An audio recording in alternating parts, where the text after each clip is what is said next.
Bonjour, nous allons voir dans cette vidéo comment inscrire un lecteur institutionnel dans Alma. Un lecteur institutionnel, ça peut être un étudiant, ça peut être un enseignant, ça peut être un personnel. En règle générale, ces usagers-là ont déjà des dossiers dans Alma.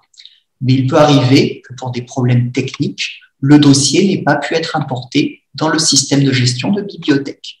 Eh bien, quand vous êtes confronté à cette situation, il va falloir inscrire le lecteur pour lui permettre d'emprunter des documents.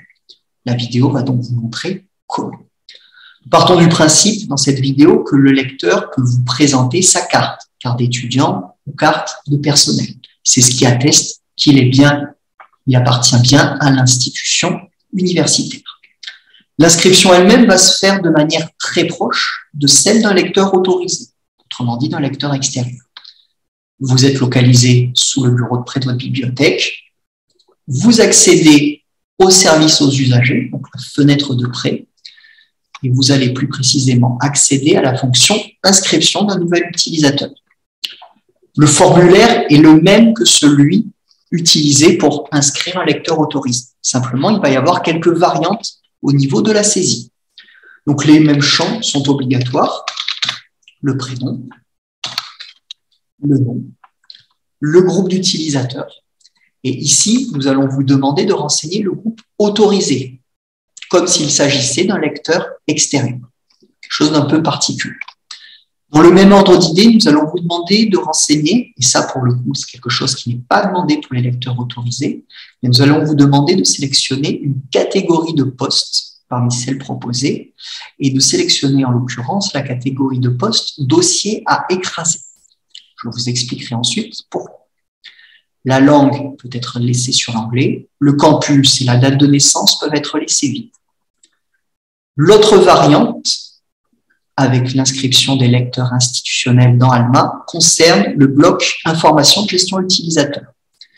Vous avez ici une question. Le lecteur a une notice institutionnelle. En clair, cela signifie, est-ce que le lecteur a un dossier dans le système d'information de l'établissement? S'agissant d'un étudiant ou d'un enseignant ou d'un personnel, la réponse est oui. Ils ont un dossier dans le système de scolarité ou dans le système de gestion de ressources humaines. Donc, en cliquant oui, vous avez modifié les champs proposés. Alors, vous allez laisser les champs par défaut, Student Information System, UNR, et vous allez juste renseigner ici, dans le champ libellé valeurs, le numéro de la carte. Et cette fois, on parle de la carte, non pas de lecteur réseau, la carte en 2999, mais bien de la carte d'étudiant ou de la carte de personnel. Cette carte a un numéro également, et vous allez renseigner ce numéro. Alors, il y a toute une nomenclature. Par exemple, ici, je vais renseigner une carte qui commence par 021.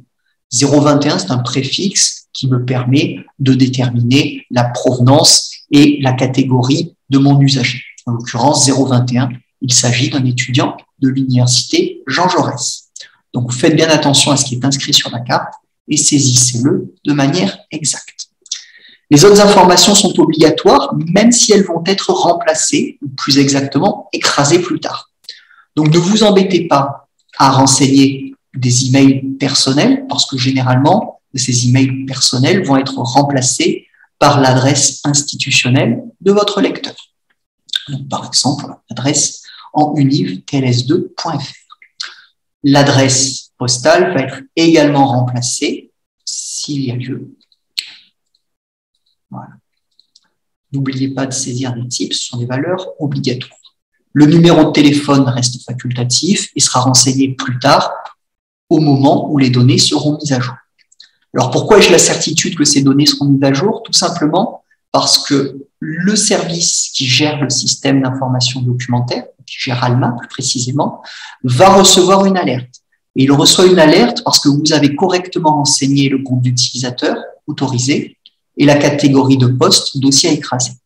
Une alerte est créée qui va se traduire par une tentative de mise à jour automatique des données. Alors, parfois, ça marche tout de suite, d'autres fois, ça marchera plus tard. Le dossier, par exemple, est absent, on ne peut pas l'importer, mais quelques jours ou quelques semaines plus tard, il va redescendre et on pourra mettre à jour les informations que vous avez saisies. C'est pour ça que ces données-là, il ne faut pas attacher plus d'importance que cela. puisqu'elles seront écrasées, et c'est pour ça qu'il n'est pas nécessaire de renseigner la langue, la date de naissance, la date d'élimination ou le campus, la date d'expiration. Voilà, on va mettre à jour l'utilisateur et c'est terminé. Votre lecteur est créé et vous pouvez faire un premier prêt pour son compte. Je vous remercie pour votre attention.